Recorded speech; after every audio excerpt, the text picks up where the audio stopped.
옛날 옛적 강원도 깊은 산골, 그곳에 자리한 작은 마을에 홍식이라는 젊은 선비가 살고 있었어요.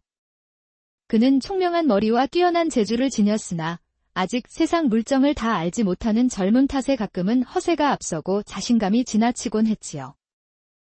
아들아, 너는 아직 이 좁디 좁은 우물 바깥으로 한번 발을 내디뎌 본 적도 없는 녀석이 어찌 그리 자만심부터 배워버렸다는 것이냐. 세상에는 걷는 자 위에 뛰는 자가 있고 뛰는 자 위에는 또한 날아다니는 자가 있는 법이니라. 사내 대장부로 태어나 호기롭고 패기를 가지고 모든 일에 임하는 것은 좋은 일이나 그것이 과하면 독이 되어 돌아오는 법. 제 아무리 자기 잘난 맛에 사는 사람이라도 언젠가는 추락하는 법이 있으며 그리 떨어지는 때 내가 어찌 행동하고 주변을 챙겼는가에 따라 회복할 수도 있고 영원히 나락으로 떨어질 수도 있는 것이다. 익을수록 고개를 숙이는 별을 본받아 조금 더 겸손을 배우거라. 아버님 하시는 말씀에는 조금 어폐가 있으십니다. 대장부가 어찌 그리 사사로운 작은 일에 매몰되어 큰 곳을 바라보지 못하는 짓을 할 수가 있겠습니까? 소자도 물론 그리하고 싶은 마음 굴뚝이오나 태어나기를 이리 총명하고 담대하게 태어난 것을 어찌하겠습니까? 제게 주어진 이 커다란 기운을 억누르고 살기엔제 그릇이 너무 큰 듯합니다. 홍식의 부모님 역시 이러한 아들의 성정을 죽이고자 참으로 많은 노력을 기울였으나 제 잘난 맛에 심취한 점디절문 혈기를 그 누가 억누를 수 있었을까요? 도저히 안 될 일이었던지라 그저 언젠가 제 스스로 깨닫는 날이 오겠지 하는 마음으로 두고 볼 뿐이었지요. 그렇게 마을 여기저기를 들쑤시고 다니며 세상 무서운 것 없이 지내던 그에게도 어느덧 과거 시험을 치를 날이 다가왔습니다. 마침내 그렇게 학수고대하며 벼르던 날이 돌아왔구나. 장차 이 몸은 커다란 포부를 품고서 과거 시험을 치르기 위해 한양까지 가실 몸입니다.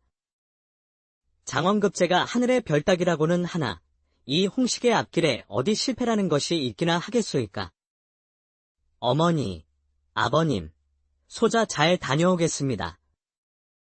부디 몸 건강히 지내고 계십시오. 한양에 가서 꼭 반드시 우리 집안의 가세를 일으킬 좋은 소식을 가지고 돌아오도록 하겠습니다.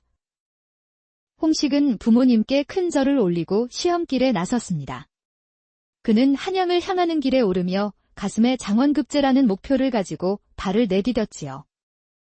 홍식이 가는 걸음걸음에 드넓은 세상을 향한 젊은 패기가 넘실거렸습니다. 굽이굽이 이어지는 산길과 들판을 지나며 그의 마음은 점차 기대와 설렘으로 가득 찼어요. 며칠 밤낮으로 부지런히 길을 가던 홍식은 해가 서산 너머로 기울어 어둠이 깔리기 시작할 무렵 경기도 동쪽 외곽에 자리한 한 작은 마을에 닿았지요.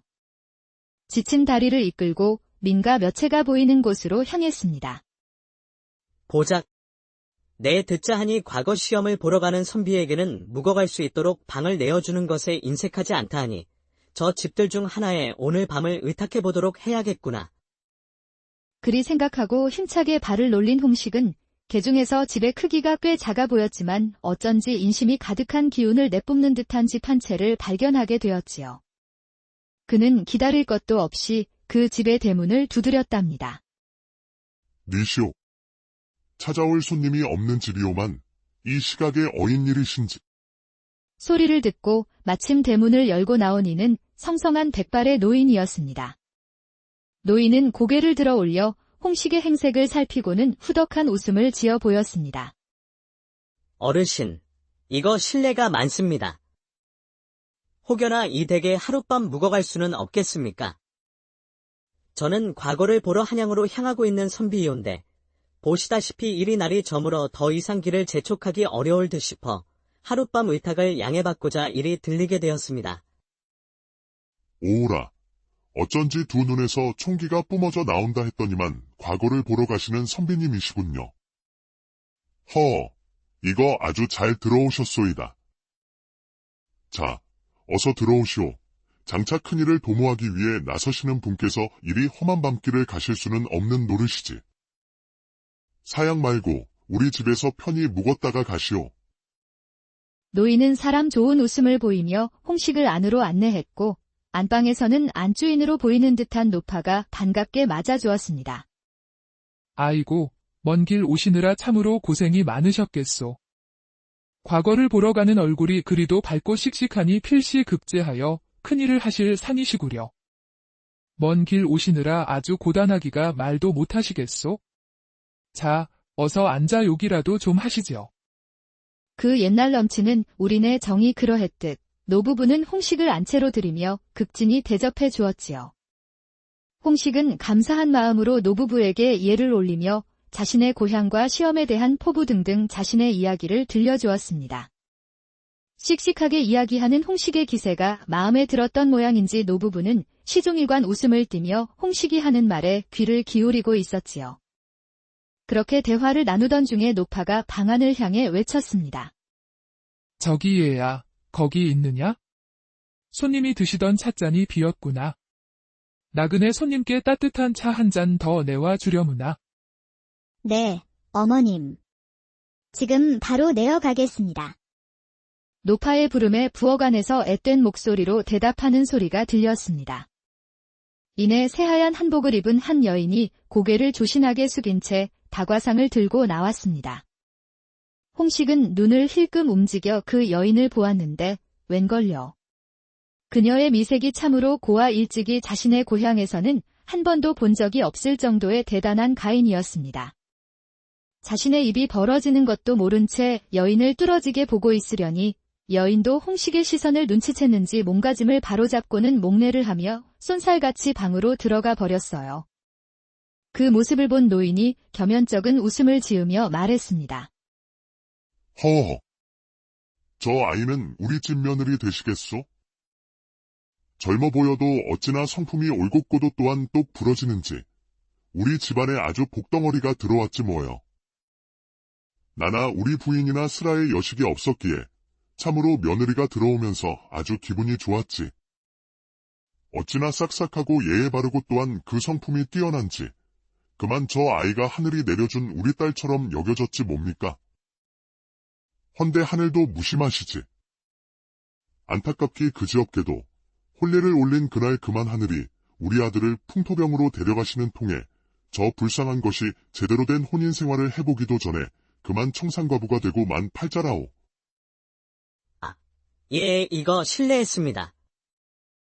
제가 공연히 좋지 않은 기억을 꺼내시게 해버린 것 같군요. 아니요.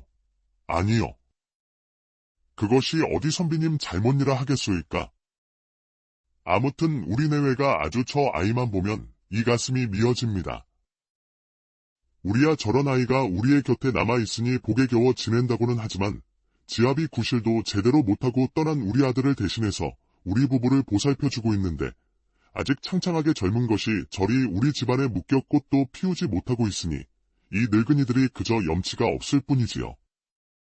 그렇게 분위기가 숙연하게 흐르려던 찰나 노파가 손뼉을 딱 치더니 말했어요. 아, 차차. 내 정신 좀 봐, 선비님. 때마침 오늘은 우리 집에서 조금 떨어진 친척 내에 우리 조상님의 제사가 있는 통에 우리 내외는 그곳에 잠시 다녀와야 할 참이었습니다.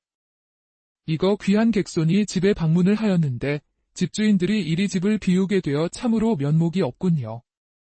그러자 노인이 손사래를 치며 말을 이었지요. 어이구, 임자.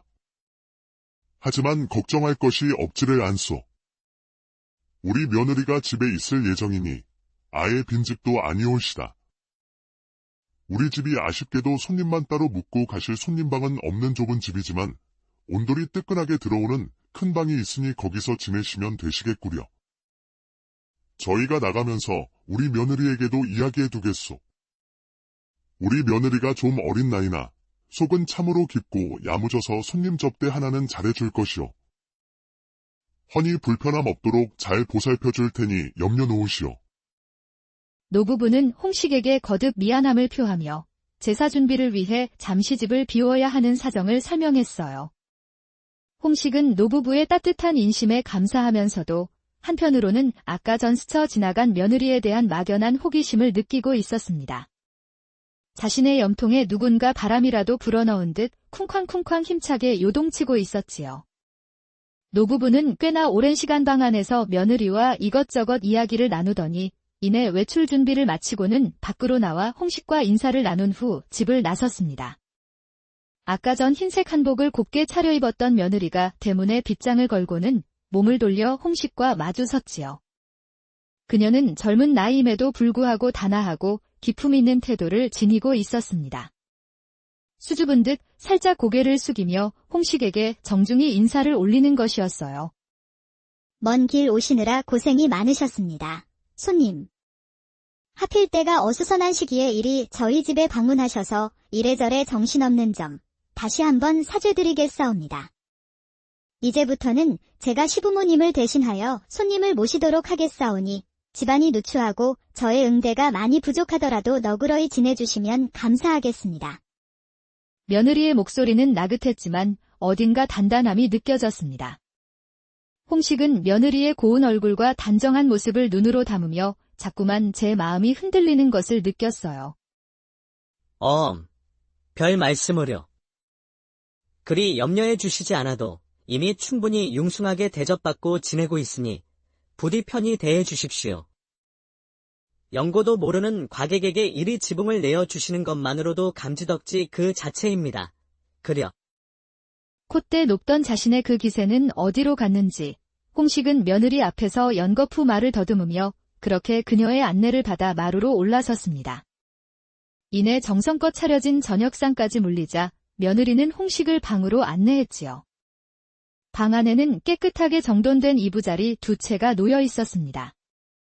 그것을 의아하게 생각한 홍식이 슬그머니 며느리를 바라보자 며느리가 고개를 조아리며 얼굴을 붉히고는 말했어요. 침소의 모양새가 조금 민망하게 되었습니다.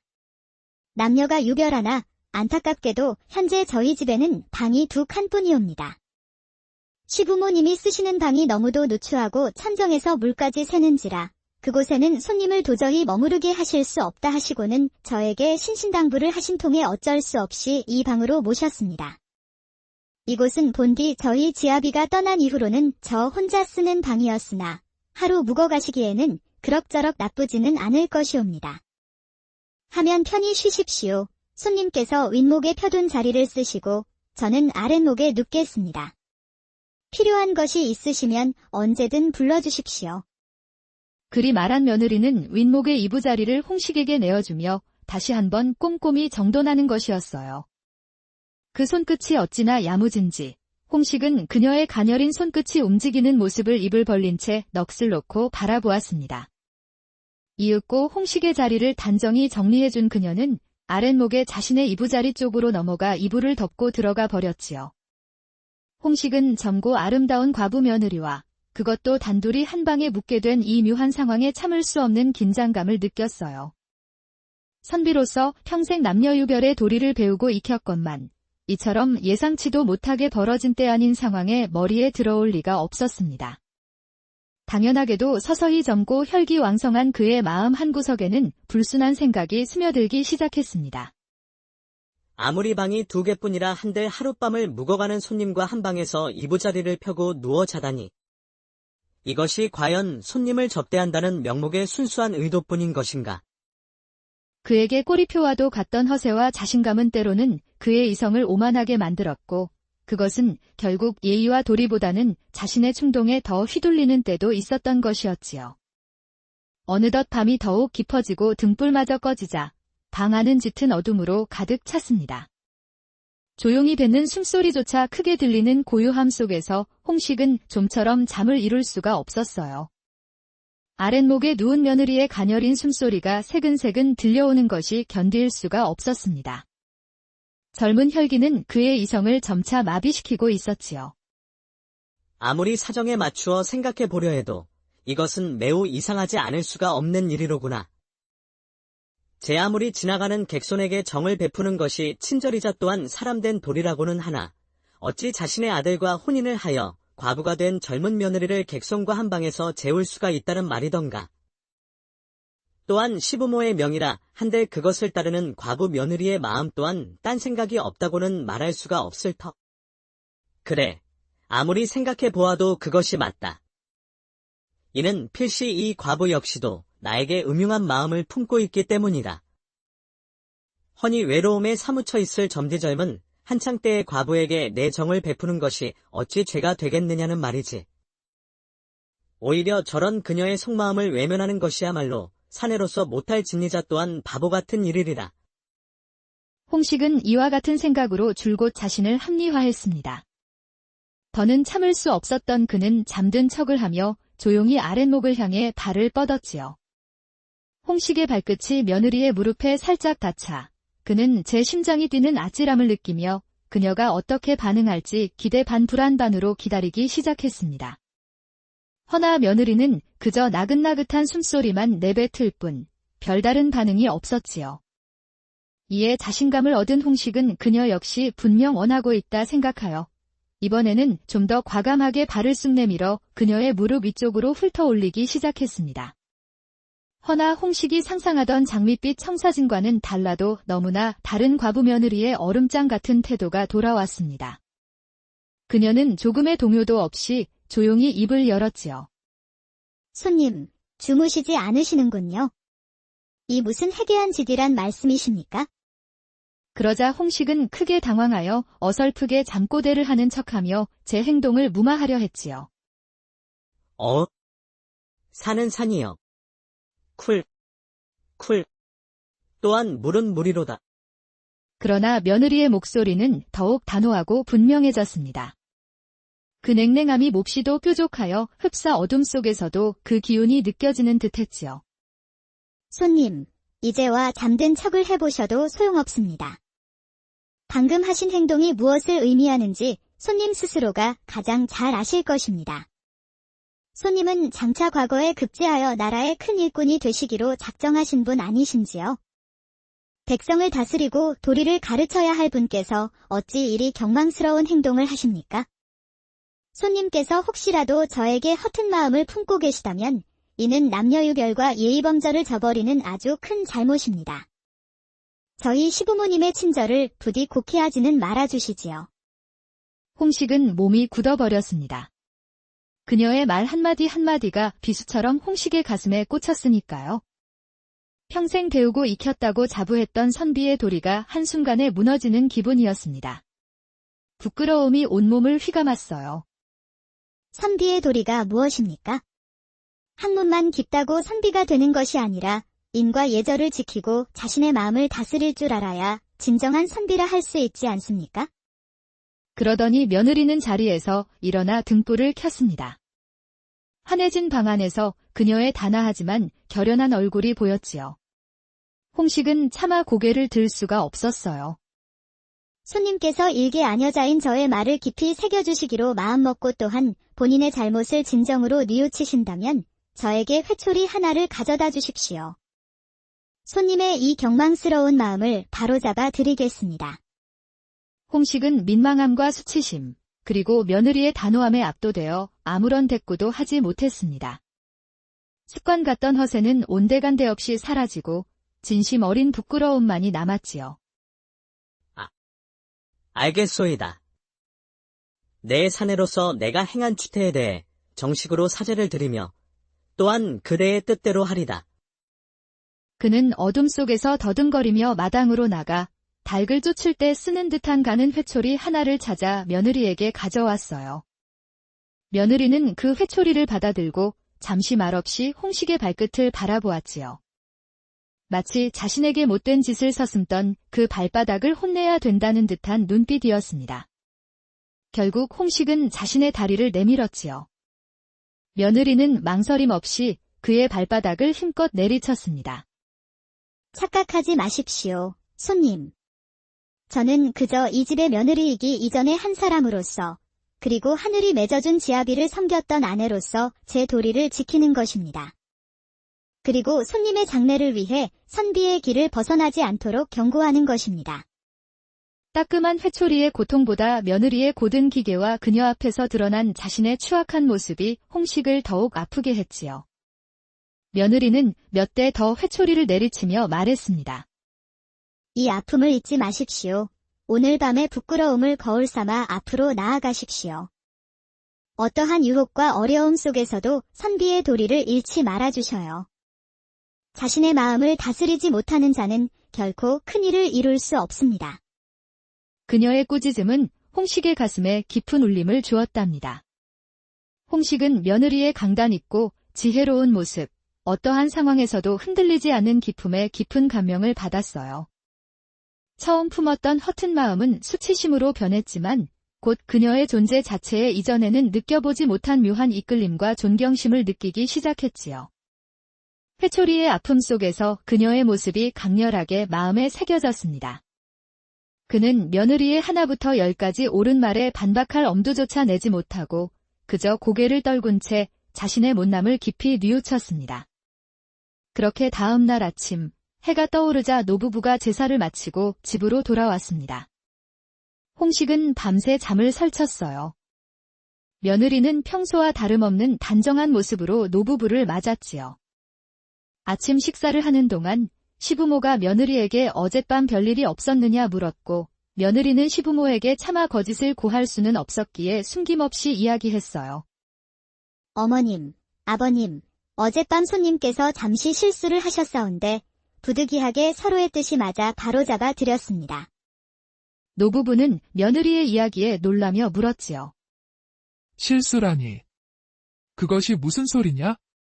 대체 무슨 실수였기에? 별다른 것이 아니오라. 그저 젊은 혈기에 잠시 본분을 잊으셨을 뿐이옵니다. 선비의 도리에 대해 말씀드리고 부끄러움을 깨닫게 해드린 것이 전부이지요. 손님께서도 자신의 잘못을 뉘우치셨으니 앞으로는 더욱 바르고 올곧은 길을 가실 것이옵니다.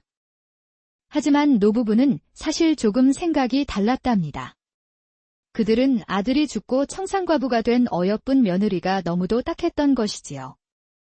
그 박복한 팔자에도 자신들을 극진히 봉양하는 며느리를 보며 차라리 이 집안의 속박에서 벗어나 다른 인연이라도 맺게 하려는 마음이 굴뚝 같았습니다. 그리하여 새 출발을 하라 일렀음에도 쇠고집인 며느리는 도통들을 생각조차 하지 않았지요. 결국 시부모는 때마침 우연찮게 자신의 집을 방문한 헌칠하고 인물 좋은 선비 홍식과 며느리의 인연을 맺어줄 속셈이었던 것이었어요. 하지만 대쪽 같은 며느리는 인연의 물꼬를 틔우기는커녕 혼까지 냈다는 말을 들으니 눈앞이 캄캄할 수밖에 없었습니다. 그래. 우리 외골수인 며느리가 참으로 현명하게 잘 대처했구나. 그 젊은 사람이 실수를 할 수도 있는 법이니 그 실수에서 깨달음을 얻는 것이 중요하지. 저 선비님께서도 이를 통해 귀한 가르침을 얻으셨을 게야. 시아버지인 노인이 견면적은 듯 뒷머리를 극적이며 말을 더듬었습니다. 하지만 그런 자세한 사정까지는 알지 못했던 홍식은 그저 과부 며느리의 당당하고 강인한 모습을 보며 다시 한번 감탄했지요. 홍식이 살면서 이다지도 자신을 휘어잡은 여성이 또 있었던가요? 어젯밤의 수치심은 점차 며느리에 대한 깊은 존경심으로 변해가고 있었어요. 홍식은 아침 식사를 마치고 노부부에게 정중히 감사를 표했습니다. 어젯밤 저의 경망스러운 행동에 대해 진심으로 사과드립니다. 며느님의 준엄한 가르침 덕분에 제가 큰 깨달음을 얻었습니다. 저희 아버지께서 늘 제게 하시던 그 조언을 이제서야 이해하고 눈을 뜨게 되었으니 평생 그 은혜를 잊지 않겠습니다. 노부부는 괜찮다며 홍식을 다독였지요. 며느리는 그저 조용히 고개를 숙여 인사를 받았어요. 홍식은 과거 시험이 급하기도 했지만 어젯밤의 부끄러움 때문에 더 이상 머무르기 어려웠습니다. 서둘러 짐을 챙겨 인사를 올리고는 그 집을 나섰지요. 대문을 나설 때까지도 그의 머릿속에는 과부 며느리의 단아한 얼굴과 단호했던 목소리, 그리고 다리에 남은 회초리의 얼얼함이 떠나지 않았습니다. 물론 자신의 발끝을 간지럽히던 그녀의 무릎과 허벅지의 부드러운 감촉 또한 잊지 못했지요. 이후 부지런히 길을 재촉하던 홍식은 점심때가 되어 가까운 주막에 들러 쉬게 되었습니다. 허기진 배를 채우고 잠시 쉬고 있는데 주막을 들어설 때부터 자신에게 추파의 시선을 던지던 젊은 주모가 그에게 다가와 노골적으로 유혹의 눈빛을 보내기 시작하는 것이었지요. 어머나, 선비님. 어찌 그리 헌칠하니 인물이 좋소? 내 이어서 주막을 경영하기가 오래인데 선비님만큼 환한 분은 처음이오. 그래? 주모는 술잔을 권하며 과한 치근덕거림을 이어갔어요. 과거의 홍식이었다면 젊은 여인의 유혹에 우쭐하며 어쩌면 그 손길을 뿌리치지 못했을지도 몰랐겠지만 지금은 사정이 달랐습니다. 이상하게도 젊은 주모의 교태 섞인 목소리보다 어젯밤 과부 며느리의 단호한 목소리가 귓가에 선명하게 맴돌면서 주모의 말은 들어오지도 않는 것이었어요. 선비의 도리가 무엇입니까? 자신의 마음을 다스리지 못하는 자는 결코 큰 일을 이룰 수 없습니다. 며느리의 말이 메아리처럼 울렸고 그 순간 홍식은 정신이 번쩍 들었어요. 젊은 주모의 유혹은 그에게 아무런 매력도 느끼게 하지 못했습니다. 그는 단호하게 주모의 손길을 뿌리치며 정중하지만 분명하게 거절했지요. 보시오, 주모. 사람 잘못 고르셨소이다. 그런 실없는 수작이나 걸려거든 다른 한량 농땡이나 고르시구려. 나는 지금 과거를 보러 가는 몸이라 그 신성한 마음을 흐트러뜨릴 생각은 추호도 없소이다. 허니 이만 길을 재촉하겠소. 아니, 선비님. 선비님. 등 뒤에서 애타게 자신을 부르는 주모의 목소리를 무시한 채 주막을 나서며 홍식은 깨달았어요. 어젯밤 며느리의 가르침과 그녀의 존재 자체가 자신을 방탕함에서 구해냈다는 것을 말이지요. 만약 그녀의 가르침이 없었다면 자신은 또다시 경망스러운 행동으로 선비의 명예를 더럽혔을 것이 뻔했습니다. 세상에나. 그야말로 하룻밤 사이에 내가 10년은 더 수련하여 나이를 먹고 철이 든 어른이 된 기분이로구만. 어찌 이리 신기하고도 또한 날아갈 듯 가벼운 마음이란 말인가. 이토록 내 마음에 깊이 들어와 박힌 여인이 일찍이 있었던가. 이는 분명 하늘이 내 팔자를 고쳐주기 위해 인연을 내린 것이 분명하도다. 홍식이 그리 마음먹고 길을 재촉하는 동안 과부 며느리를 향한 막연히 가지고 있던 감정은 감히 표현할 수 없는 연모의 감정으로 발전하고 말았답니다. 과거 시험장에 도착한 홍식은 열심히 시험에 임했으나 결과는 보기 좋게 낙방이었습니다. 하지만 신기하게도 홍식은 전혀 실망하거나 위축되지 않았어요. 오히려 그는 과부 며느리의 고든 성품과 지혜를 마음속 스승으로 삼고 더욱더 학문에 정진하기 시작했지요. 그녀의 얼굴, 목소리, 그리고 다리에 남았던 회초리의 아픔까지도 모두 내가 흔들릴 때마다 나 자신을 바로잡는 채찍이자 성장의 동력이 되어 주는구나.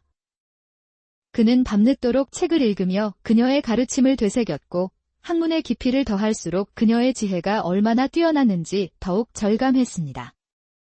그는 다음번에 과거 시험을 준비하고 자신의 길을 가는 동안에도 며느리의 존재를 결코 잊지 않았고 언젠가 반드시 그녀를 다시 만나 자신의 변화된 모습과 진심을 전하고 싶다는 간절한 마음을 간직했습니다. 홍식의 젊은 객기와 허세는 진작에 사라졌고 선비로서의 올곧고 참된 마음가짐이 그의 내면에 뿌리내리기 시작한 것이었어요. 그렇게 과부 며느리의 가르침을 등불 삼아 피나는 노력으로 학문에 정진한 끝에 홍식은 마침내 이듬해 과거 시험에 장원급제하는 영예를 안았지요. 그의 이름은 세상에 알려졌고 수년 후 그는 마침내 강원 감사의 지위에 올라 강원도로 부임하게 되었어요. 감사의 행렬이 강원도로 향하는 길, 홍식은 잠시 걸음을 멈추게 했습니다. 그의 마음속에는 오랫동안 잊지 못했던 한 곳이 있었으니까요. 그는 망설임 없이 예전에 하룻밤 묵었던 경기도 동쪽의 작은 마을로 발걸음을 옮겼습니다. 감사의 신분을 숨기고 조용히 그 옛집의 문 앞에 섰지요. 집은 수년 전 그의 기억 속에 남아있는 모습 그대로 변함없었습니다. 그의 심장은 기대와 떨림으로 가득했어요. 그가 조심스럽게 문을 두드리자 백발이 성성해진 노부부가 대문을 열고 나왔습니다. 세월의 흐름이 느껴졌지만 그들의 눈빛에는 여전히 따뜻한 인심이 가득했지요. 어르신, 안녕하시옵니까? 혹 몇 해 전 이 댁에서 하룻밤 묵어갔던 길손을 기억하시는지? 노부부는 홍식의 얼굴을 유심히 살펴보더니 이내 눈을 동그랗게 떴습니다. 아이고, 이게 누구신가? 그때 그 선비님이 아니시여. 몰라보게 의젓해지셨구려. 노부부는 몰라보게 성장하고 변모한 홍식의 모습에 기뻐하며 그를 집 안으로 맞이했습니다. 홍식은 노부부에게 지난 세월의 안부를 여쭙고 과거 급제하여 감사로 부임하게 된 소식을 전했지요. 노부부는 크게 기뻐하며 홍식의 성공을 축하해 주었습니다. 대화가 무르익을 무렵 안에서 한 여인이 차상을 들고 나왔어요. 바로 그때 그 과부 며느리였습니다. 세월이 흘렀지만 그녀의 단아함과 기품은 여전했지요. 홍식은 며느리와 눈이 마주치자 가슴이 벅차올랐어요. 며느리 또한 예상치 못한 홍식의 방문에 놀라움을 감추지 못했습니다. 그는 예전에 허세 많고 경망스러웠던 청년이 아닌 나라의 녹을 먹는 성숙하고 올곧은 관리의 모습으로 노부부와 며느리 앞에 서 있었으니까요. 몰라보게 변하셨군요. 제가 어렴풋이 기억하는 분과는 이제 아예 다른 사람 같사옵니다. 그날의 젊은 선비는 이제 사라지신 듯합니다. 참으로 경축드릴 일이옵니다. 과부 며느리가 고개를 숙이며 인사했고 홍식의 두 뺨이 석류빛이 되어 물들었습니다. 그리고는 차를 내온 며느리를 향해 그간 제 마음에 담고 있던 진심을 전하기 시작했습니다. 여인이시여, 수년 전 하룻밤 동안 당신께서 베풀어 주신 가르침은 제 인생을 바꾸어 놓았습니다. 그때의 부끄러움과 아픔은 제가 흔들릴 때마다 저를 바로잡는 등불이 되었지요. 당신의 고든 성품과 지혜는 제가 나아가야 할 길을 보여주었습니다. 홍식은 잠시 숨을 고르고는 용기 내어 마음에 품어왔던 가장 깊은 곳에 진심을 꺼내 놓았어요. 그리고 저는 그날 이후 단 하루도 당신을 잊은 적이 없습니다. 그대를 향한 존경심은 어느덧 깊은 연모의 마음이 되었지요. 저는 비록 부족한 사람이었으나 당신의 가르침으로 인해 성장할 수 있었습니다. 이제는 당신을 존경하는 마음과 함께 평생을 함께하고 싶은 마음이 간절합니다. 만약 허락해 주신다면 남은 생을 함께하고 싶습니다. 저와 혼인하여 저의 아내가 되어 주시겠습니까? 홍식의 예상치 못한 진심 어린 고백의 며느리는 옛날 옛적 강원도 깊은 산골, 그곳에 자리한 작은 마을에 홍식이라는 젊은 선비가 살고 있었어요. 그는 총명한 머리와 뛰어난 재주를 지녔으나 아직 세상 물정을 다 알지 못하는 젊은 탓에 가끔은 허세가 앞서고 자신감이 지나치곤 했지요. 아들아, 너는 아직 이 좁디 좁은 우물 바깥으로 한번 발을 내디뎌 본 적도 없는 녀석이 어찌 그리 자만심부터 배워버렸다는 것이냐. 세상에는 걷는 자 위에 뛰는 자가 있고 뛰는 자 위에는 또한 날아다니는 자가 있는 법이니라. 사내 대장부로 태어나 호기롭고 패기를 가지고 모든 일에 임하는 것은 좋은 일이나 그것이 과하면 독이 되어 돌아오는 법. 제 아무리 자기 잘난 맛을 사는 사람이라도 언젠가는 추락하는 법이 있으며 그리 떨어지는 때 내가 어찌 행동하고 주변을 챙겼는가에 따라 회복할 수도 있고 영원히 나락으로 떨어질 수도 있는 것이다. 익을수록 고개를 숙이는 별을 본받아 조금 더 겸손을 배우거라. 아버님 하시는 말씀에는 조금 어폐가 있으십니다. 대장부가 어찌 그리 사사로운 작은 일에 매몰되어 큰 곳을 바라보지 못하는 짓을 할 수가 있겠습니까? 소자도 물론 그리하고 싶은 마음 굴뚝이오나 태어나기를 이리 총명하고 담대하게 태어난 것을 어찌하겠습니까? 제게 주어진 이 커다란 기운을 억누르고 살기엔 제 그릇이 너무 큰 듯합니다. 홍식의 부모님 역시 이러한 아들의 성정을 죽이고자 참으로 많은 노력을 기울였으나 제 잘난 맛에 심취한 점디절문 혈기를 그 누가 억누를 수 있었을까요? 도저히 안 될 일이었던지라 그저 언젠가 제 스스로 깨닫는 날이 오겠지 하는 마음으로 두고 볼 뿐이었지요. 그렇게 마을 여기저기를 들쑤시고 다니며 세상 무서운 것 없이 지내던 그에게도 어느덧 과거 시험을 치를 날이 다가왔습니다. 마침내 그렇게 학수고대하며 벼르던 날이 돌아왔구나.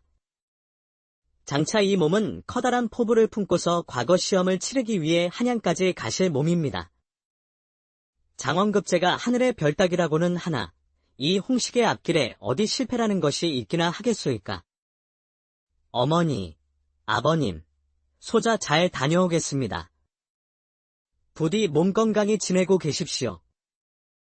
한양에 가서 꼭 반드시 우리 집안의 가세를 일으킬 좋은 소식을 가지고 돌아오도록 하겠습니다. 홍식은 부모님께 큰 절을 올리고 시험길에 나섰습니다. 그는 한양을 향하는 길에 오르며 가슴에 장원급제라는 목표를 가지고 발을 내디뎠지요. 홍식이 가는 걸음걸음에 드넓은 세상을 향한 젊은 패기가 넘실거렸습니다. 굽이굽이 이어지는 산길과 들판을 지나며 그의 마음은 점차 기대와 설렘으로 가득 찼어요. 며칠 밤낮으로 부지런히 길을 가던 홍식은 해가 서산 너머로 기울어 어둠이 깔리기 시작할 무렵 경기도 동쪽 외곽에 자리한 한 작은 마을에 닿았지요. 지친 다리를 이끌고 민가 몇 채가 보이는 곳으로 향했습니다. 보작. 내 듣자 하니 과거 시험을 보러 가는 선비에게는 묵어갈 수 있도록 방을 내어주는 것에 인색하지 않다 하니 저 집들 중 하나에 오늘 밤을 의탁해보도록 해야겠구나.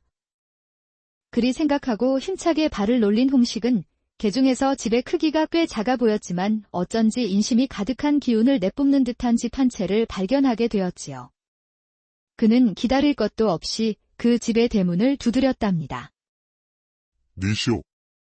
찾아올 손님이 없는 집이오만 이 시각에 어인일이신지. 소리를 듣고 마침 대문을 열고 나온 이는 성성한 백발의 노인이었습니다. 노인은 고개를 들어 올려 홍식의 행색을 살피고는 후덕한 웃음을 지어 보였습니다. 어르신, 이거 실례가 많습니다. 혹여나 이 댁에 하룻밤 묵어갈 수는 없겠습니까? 저는 과거를 보러 한양으로 향하고 있는 선비이온데 보시다시피 이리 날이 저물어 더 이상 길을 재촉하기 어려울 듯 싶어 하룻밤 의탁을 양해받고자 이리 들리게 되었습니다. 오라.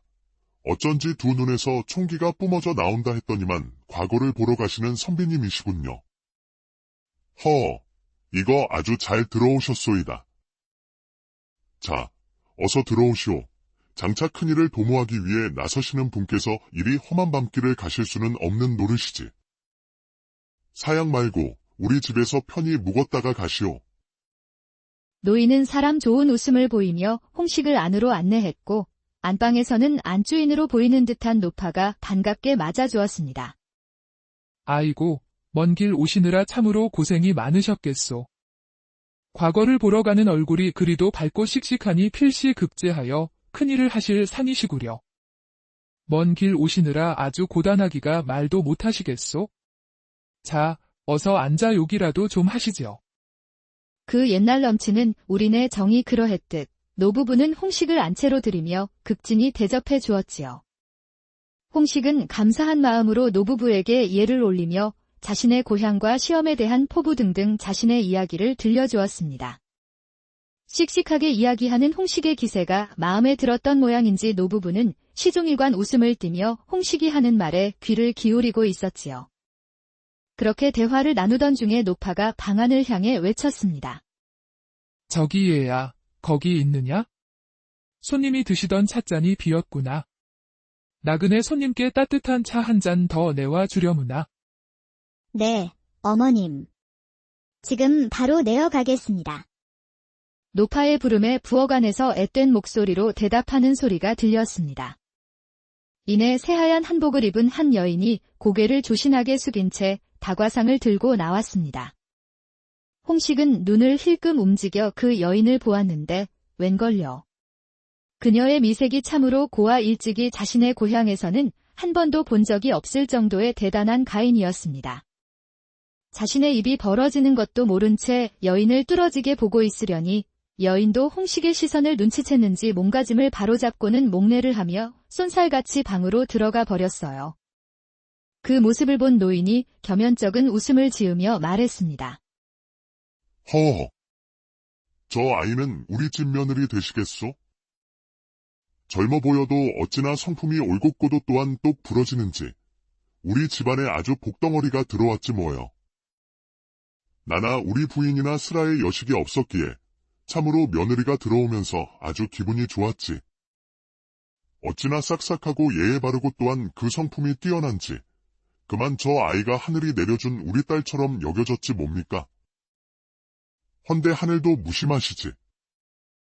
안타깝기 그지없게도 혼례를 올린 그날 그만 하늘이 우리 아들을 풍토병으로 데려가시는 통에 저 불쌍한 것이 제대로 된 혼인 생활을 해보기도 전에 그만 청산과부가 되고 만 팔자라오. 예, 이거 실례했습니다.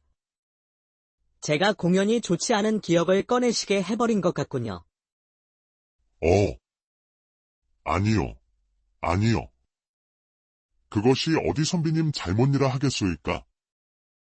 아무튼 우리 내외가 아주 저 아이만 보면 이 가슴이 미어집니다. 우리야 저런 아이가 우리의 곁에 남아있으니 복에 겨워 지낸다고는 하지만 지아비 구실도 제대로 못하고 떠난 우리 아들을 대신해서 우리 부부를 보살펴주고 있는데 아직 창창하게 젊은 것이 저리 우리 집안에 묶여 꽃도 피우지 못하고 있으니 이 늙은이들이 그저 염치가 없을 뿐이지요. 그렇게 분위기가 숙연하게 흐르려던 찰나 노파가 손뼉을 딱 치더니 말했어요. 아, 차차. 내 정신 좀 봐, 선비님. 때마침 오늘은 우리 집에서 조금 떨어진 친척네에 우리 조상님의 제사가 있는 통에 우리 내외는 그곳에 잠시 다녀와야 할 참이었습니다. 이거 귀한 객손이 집에 방문을 하였는데 집주인들이 이리 집을 비우게 되어 참으로 면목이 없군요. 그러자 노인이 손사래를 치며 말을 이었지요.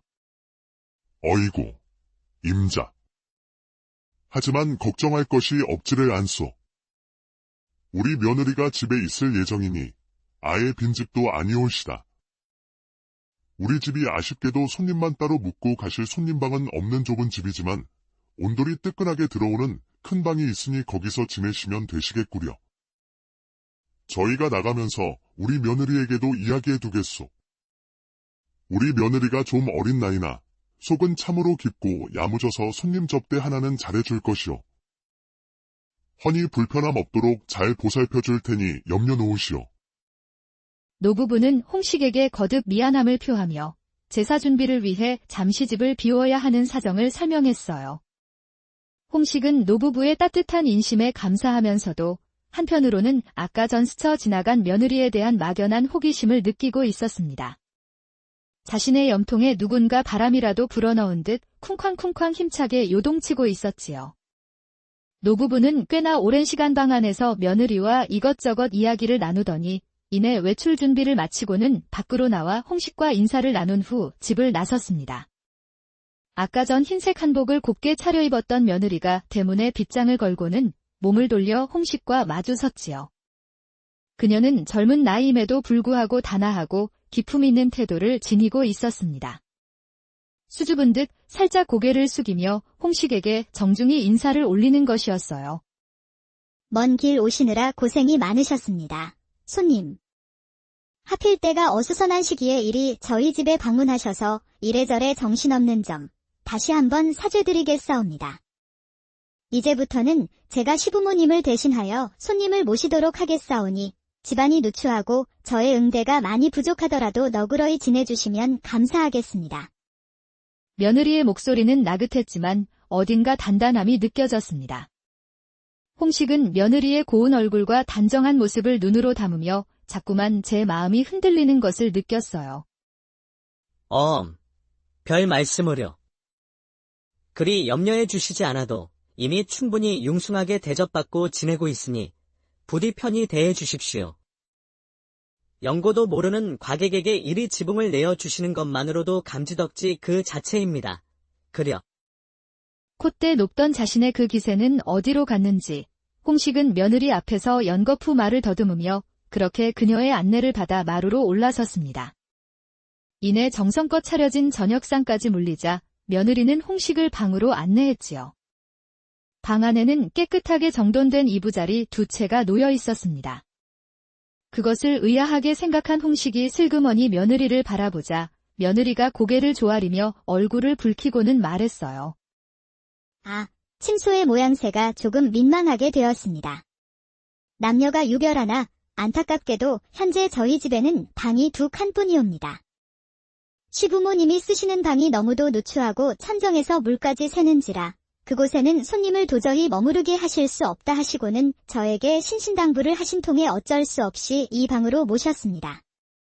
이곳은 본디 저희 지아비가 떠난 이후로는 저 혼자 쓰는 방이었으나 하루 묵어 가시기에는 그럭저럭 나쁘지는 않을 것이옵니다. 하면 편히 쉬십시오. 손님께서 윗목에 펴둔 자리를 쓰시고 저는 아랫목에 눕겠습니다. 필요한 것이 있으시면 언제든 불러주십시오. 그리 말한 며느리는 윗목의 이부자리를 홍식에게 내어주며 다시 한번 꼼꼼히 정돈하는 것이었어요. 그 손끝이 어찌나 야무진지 홍식은 그녀의 가녀린 손끝이 움직이는 모습을 입을 벌린 채 넋을 놓고 바라보았습니다. 이윽고 홍식의 자리를 단정히 정리해준 그녀는 아랫목에 자신의 이부자리 쪽으로 넘어가 이불을 덮고 들어가 버렸지요. 홍식은 젊고 아름다운 과부 며느리와 그것도 단둘이 한 방에 묵게 된 이 묘한 상황에 참을 수 없는 긴장감을 느꼈어요. 선비로서 평생 남녀유별의 도리를 배우고 익혔건만 이처럼 예상치도 못하게 벌어진 때 아닌 상황에 머리에 들어올 리가 없었습니다. 당연하게도 서서히 젊고 혈기왕성한 그의 마음 한구석에는 불순한 생각이 스며들기 시작했습니다.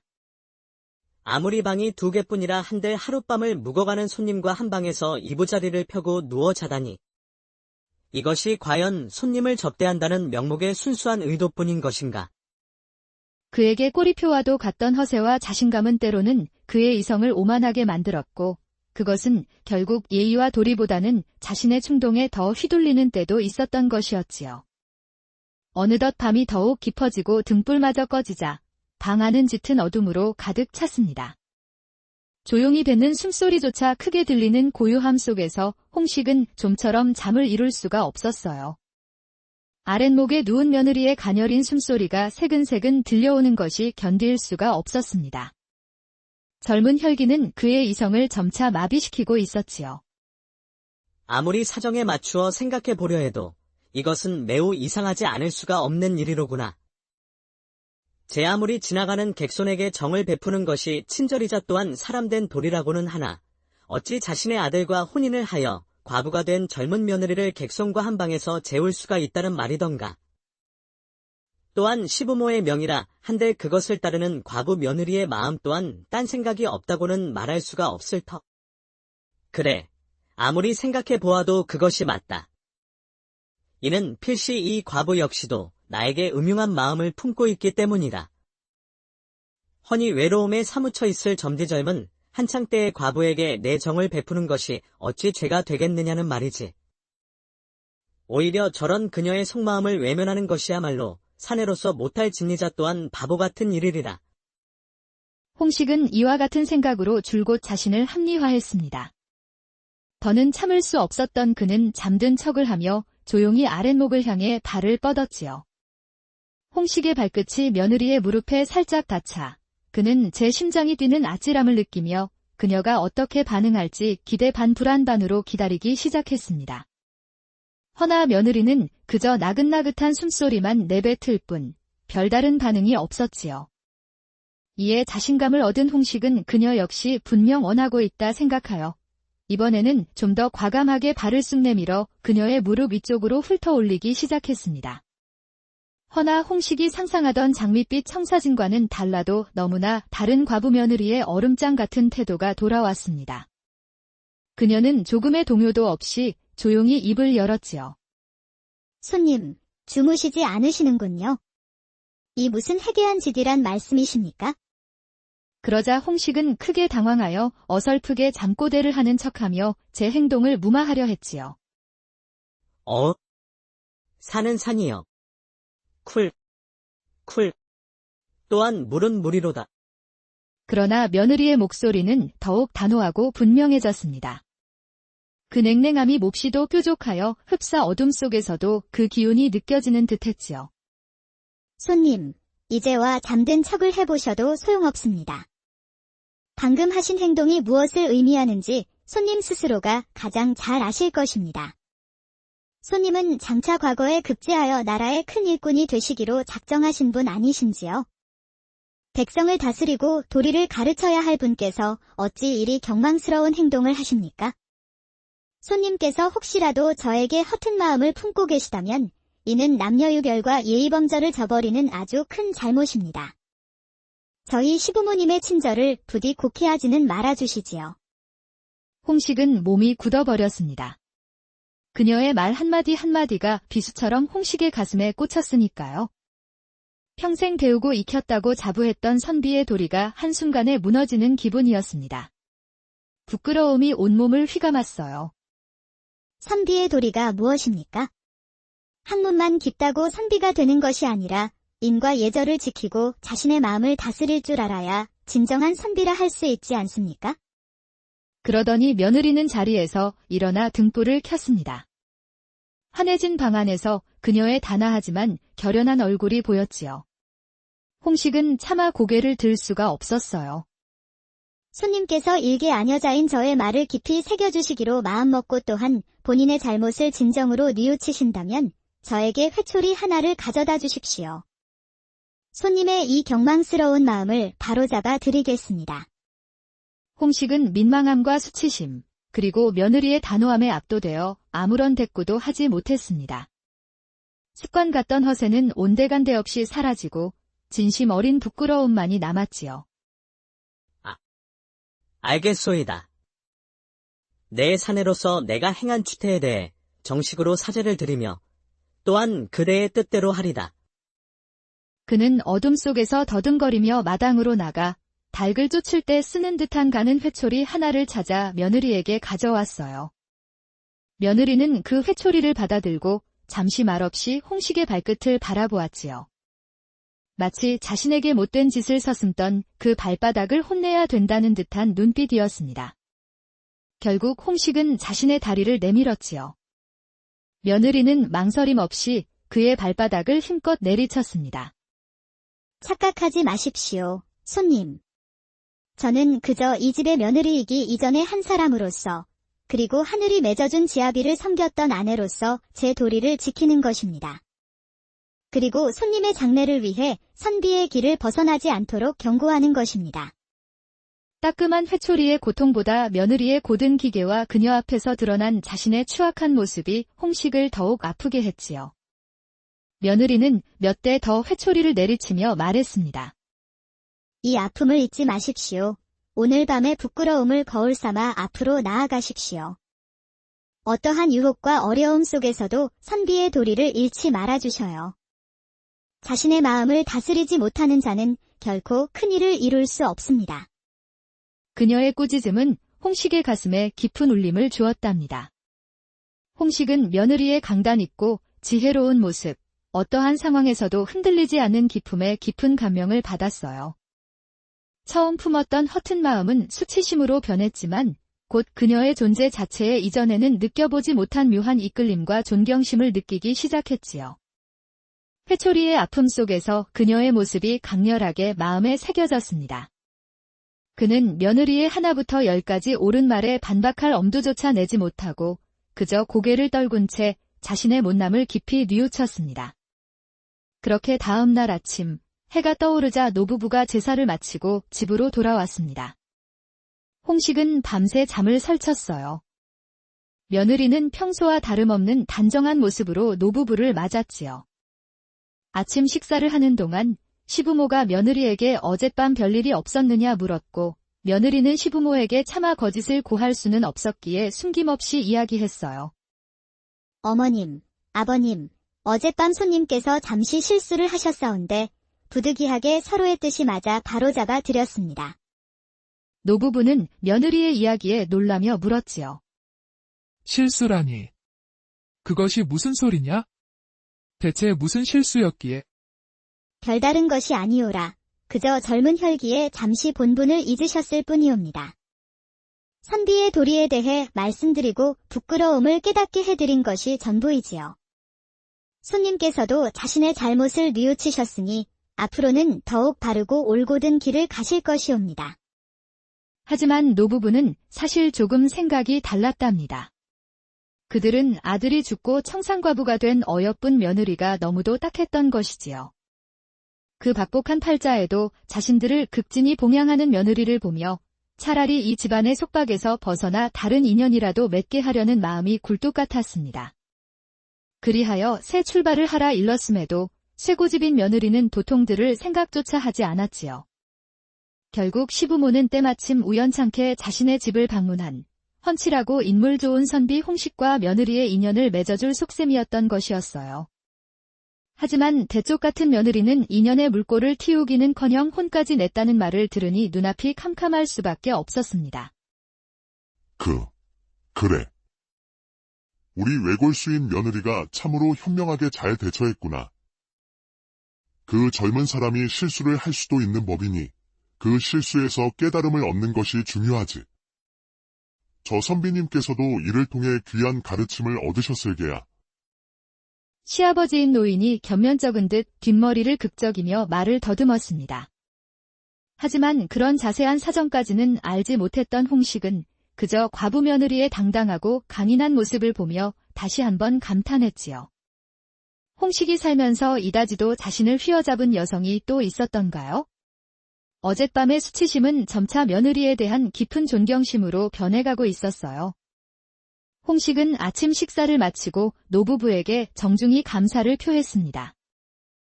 어젯밤 저의 경망스러운 행동에 대해 진심으로 사과드립니다.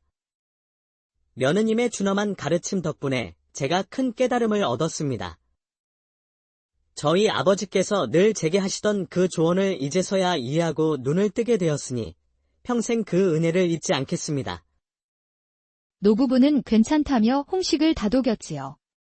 며느리는 그저 조용히 고개를 숙여 인사를 받았어요. 홍식은 과거 시험이 급하기도 했지만 어젯밤의 부끄러움 때문에 더 이상 머무르기 어려웠습니다. 서둘러 짐을 챙겨 인사를 올리고는 그 집을 나섰지요. 대문을 나설 때까지도 그의 머릿속에는 과부 며느리의 단아한 얼굴과 단호했던 목소리, 그리고 다리에 남은 회초리의 얼얼함이 떠나지 않았습니다. 물론 자신의 발끝을 간지럽히던 그녀의 무릎과 허벅지의 부드러운 감촉 또한 잊지 못했지요. 이후 부지런히 길을 재촉하던 홍식은 점심때가 되어 가까운 주막에 들러 쉬게 되었습니다. 허기진 배를 채우고 잠시 쉬고 있는데 주막을 들어설 때부터 자신에게 추파의 시선을 던지던 젊은 주모가 그에게 다가와 노골적으로 유혹의 눈빛을 보내기 시작하는 것이었지요. 어머나, 선비님. 어찌 그리 훤칠하니 인물이 좋소? 내 이어서 주막을 경영하기가 오래인데 선비님만큼 환한 분은 처음이요. 그래? 주모는 술잔을 권하며 과한 치근덕거림을 이어갔어요. 과거의 홍식이었다면 젊은 여인의 유혹에 우쭐하며 어쩌면 그 손길을 뿌리치지 못했을지도 몰랐겠지만 지금은 사정이 달랐습니다. 이상하게도 젊은 주모의 교태 섞인 목소리보다 어젯밤 과부 며느리의 단호한 목소리가 귓가에 선명하게 맴돌면서 주모의 말은 들어오지도 않는 것이었어요. 선비의 도리가 무엇입니까? 자신의 마음을 다스리지 못하는 자는 결코 큰 일을 이룰 수 없습니다. 며느리의 말이 메아리처럼 울렸고 그 순간 홍식은 정신이 번쩍 들었어요. 젊은 주모의 유혹은 그에게 아무런 매력도 느끼게 하지 못했습니다. 그는 단호하게 주모의 손길을 뿌리치며 정중하지만 분명하게 거절했지요. 보시오, 주모. 사람 잘못 고르셨소이다. 그런 실없는 수작이나 걸려거든 다른 한량 농땡이나 고르시구려. 나는 지금 과거를 보러 가는 몸이라 그 신성한 마음을 흐트러뜨릴 생각은 추호도 없소이다. 허니 이만 길을 재촉하겠소. 아니, 선비님. 선비님. 등 뒤에서 애타게 자신을 부르는 주모의 목소리를 무시한 채 주막을 나서며 홍식은 깨달았어요. 어젯밤 며느리의 가르침과 그녀의 존재 자체가 자신을 방탕함에서 구해냈다는 것을 말이지요. 만약 그녀의 가르침이 없었다면 자신은 또다시 경망스러운 행동으로 선비의 명예를 더럽혔을 것이 뻔했습니다. 세상에나. 그야말로 하룻밤 사이에 내가 10년은 더 수련하여 나이를 먹고 철이 든 어른이 된 기분이로구만. 어찌 이리 신기하고도 또한 날아갈 듯 가벼운 마음이란 말인가. 이토록 내 마음에 깊이 들어와 박힌 여인이 일찍이 있었던가. 이는 분명 하늘이 내 팔자를 고쳐주기 위해 인연을 내린 것이 분명하도다. 홍식이 그리 마음먹고 길을 재촉하는 동안 과부 며느리를 향한 막연히 가지고 있던 감정은 감히 표현할 수 없는 연모의 감정으로 발전하고 말았답니다. 과거 시험장에 도착한 홍식은 열심히 시험에 임했으나 결과는 보기 좋게 낙방이었습니다. 하지만 신기하게도 홍식은 전혀 실망하거나 위축되지 않았어요. 오히려 그는 과부 며느리의 고든 성품과 지혜를 마음속 스승으로 삼고 더욱더 학문에 정진하기 시작했지요. 그녀의 얼굴, 목소리, 그리고 다리에 남았던 회초리의 아픔까지도 모두 내가 흔들릴 때마다 나 자신을 바로잡는 채찍이자 성장의 동력이 되어 주는구나. 그는 밤늦도록 책을 읽으며